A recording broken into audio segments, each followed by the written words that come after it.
तो अब हम करते हैं क्वेश्चन नंबर 8 और 9। तो क्वेश्चन नंबर 8 में बोला है धनराशि जो 3 वर्षों में 6/4% प्रति वर्ष चक्रवृद्धि ब्याज की दर पर, जबकि ब्याज संयोजक वार्षिक है 4,913 बन जाती है। मतलब कह रहे कोई धनराशि है, मतलब कोई अमाउंट है, मतलब प्रिंसिपल बोलते हैं इंग्लिश में। तो जो धनराशि दी गई है वो 3 सालों के लिए दी गई है और इतने प्रतिशत ब्याज के अकॉर्डिंग दी गई है, चक्रवृद्धि ब्याज है, ठीक है। और एनुअली दे रहे हैं, एनुअली कंपाउंड इंटरेस्ट के अकॉर्डिंग दे रहे हैं। तो पूछ रहा है कि बोल रहा है कि ये जो कंपाउंड इंटरेस्ट लगने के बाद जो ये 3 साल में इतने प्रतिशत ब्याज लगा रहा है, तो वो जो अमाउंट है वो इतनी बन जाती है। मतलब ब्याज लग के वो अमाउंट 3 साल बाद 4,913 बन जाते हैं। तो वो जो अमाउंट थी वो कितनी होएगी, मतलब वो प्रिंसिपल था वो कितना होएगा।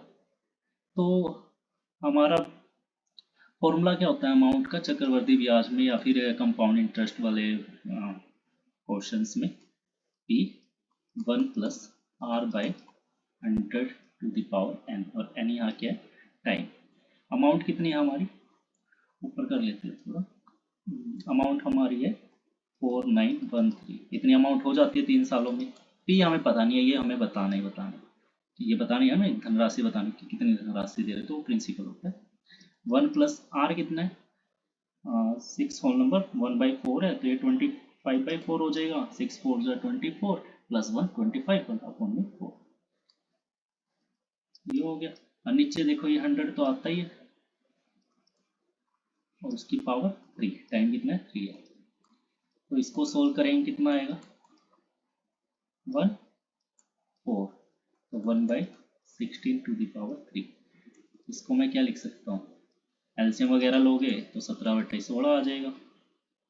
एलसीएम कैसे लेते हैं ये देखो, 1/1 प्लस 1/16 है, 16 और 1 में क्या आएगा एलसीएम 16 आएगा। अब इस 1 से डिवाइड करो, इसको 16 आएगा, 16 को ऊपर इस वाले 1 से मल्टीप्लाई करोगे तो 16 आ जाएगा। अब इस 16 से डिवाइड करो इसको तो कितना आएगा 1 आएगा, और 1 को फिर ऊपर वाले 1 से मल्टीप्लाई करोगे इतना हो जाएगा, तो 17/16। अब ये आ गया हमारा,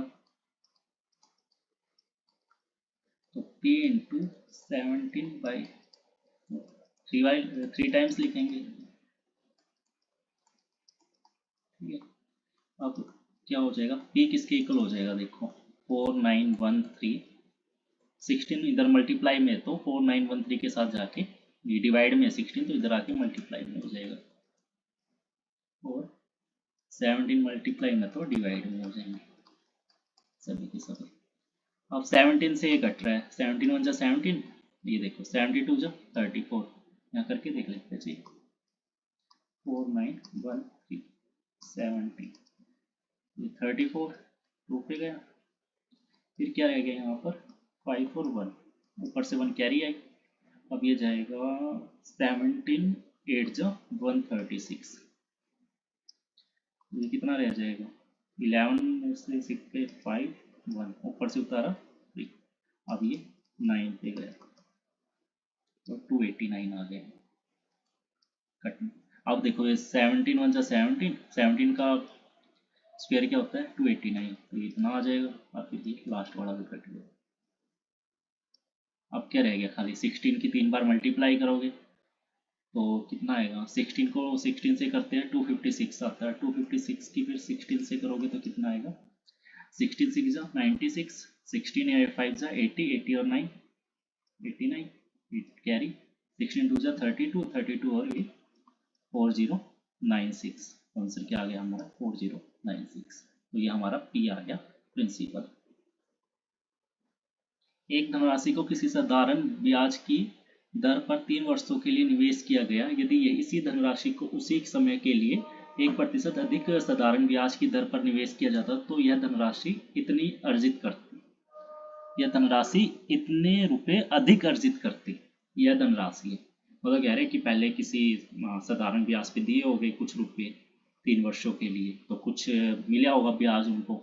कह रहे यदि 1% ज़्यादा ब्याज पे देते हैं, पहले यदि 10 दे रहे थे फिर 11 पे देने लग जाते मान लेते, तो कह रहे हैं कि फिर हमें ना इतने 51 रुपये ज़्यादा मिलते हैं हमें, तो मतलब दोनों का डिफरेंस है ये। सिंपल इंटरेस्ट, जो इंटरेस्ट आ रहा है, जो ब्याज आ रहा है, उनका डिफरेंस है ये। तो बाद में ज़्यादा मिलेगा क्योंकि बाद में ब्याज ज़्यादा ले रहे हैं, 1% अधिक। तो क्या होएगा, साधारण ब्याज का फॉर्मूला क्या होता है, P into R into T into by 100। ठीक है, जो साधारण ब्याज का फॉर्मूला होता है। अब दो बार लगा रहे हैं हम साधारण ब्याज, पहले कितने रेट से लगा रहे हैं, R2 से लगा लेते हैं, यानी पहले R1 से, दूसरा R2 से। और पर दूसरे वाला ज़्यादा रेट है तो उसका साधारण ब्याज ज़्यादा होएगा, तो वो कितना ज़्यादा होएगा, 5100 रुपये ज़्यादा होएगा। तो उसमें से पहले वाला घटा दो,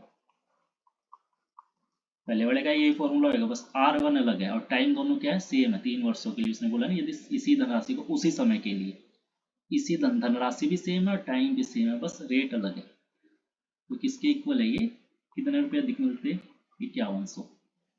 अब P हमारा कॉमन है, बाहर ले लिया, 100 नीचे वो भी दोनों में है, टाइम भी दोनों में कॉमन है, 3 है वो भी ले लिया बाहर, अंदर क्या रहा R2 और माइनस R1, इधर क्या है 5100। तो P हमें नहीं पता, 3 है, ये 100 है, R2 हमें पता है कितना है, R1 से एक अधिक है, 1%। तो ये R2 को मैं क्या लिख सकता हूँ, R2 मेरा R1 से 1% अधिक है, तो R1 प्लस 1 हो गया। फिर दोबारा माइनस का R1 है, तो यहाँ देखो ये R1 से R1 कैंसिल हो जाएगा, यहाँ बराबर में कितना था, 5100।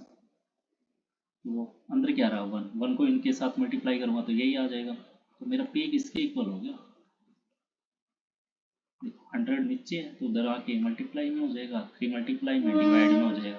अब अंदर 1 था तो 1 तो सबके साथ मल्टीप्लाई होगी, इतना रह जाएगा, 3 1 जा 3, और 3 1 जा 3, और 2 1 रह गया, 3 7 जा 0 0, और 2 0 ही है, तो कितना हो गया 1700 2 0, 17,000, हाँ नहीं 17,000 में 1,70,000 हो गया। तो आंसर क्या आएगा हमारा, सेकंड।